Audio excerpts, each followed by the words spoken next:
Meanwhile, the Department of Tourism, or DOT, has ordered the full activation of its regional offices across the country to ensure the smooth flow of travel and efficient management of tourist destinations this Holy Week. According to the palace, the directive aims to strengthen coordination and monitoring in areas with high tourist foot traffic.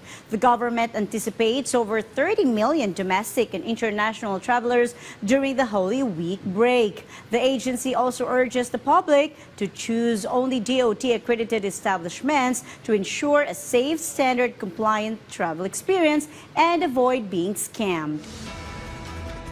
Ang mga operations centers na ito ay nakatalaga upang mag-monitor at mag-cooperate at makipag-coordinate sa mga pangunahing tourist spots, layuning masiguro ang maayos na pamamahala at karanasang ligtas para sa lahat.